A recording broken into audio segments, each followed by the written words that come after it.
Мирно и без тензии помина чествувањето на 120 годишнината од смртта на македонскиот национален херој. Освен представници од бугарската амбасада, ниту една делегација од Бугарија не дојде на вечното почивалиште на Гоце Делчев.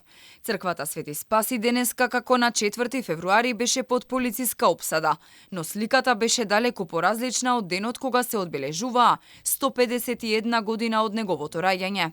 Изутрината во чест на македонскиот револуционер се одржа панихида. На гробот се поклонија представници на државно-политичкиот врв, меѓу кои председателот Пендаровски, министерот Спасовски, подпредседателот на Собранието, но не дадоа изјави за медиуми.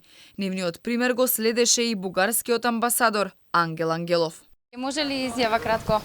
Изјава како гледате на денешниот ден и што за вас представува денешниот? Гоце и Македонија и мора да се продолжи идејата за разбирање на светот како поле за културен надпревар меѓу народите, велат граѓаните, историчарите, представниците на македонски здруженија. Тиранија, владење, лошо владење не одговара на никого.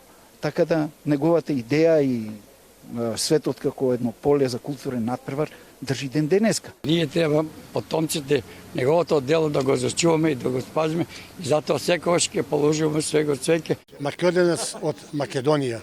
Гоце се борел за денеска ние да живееме.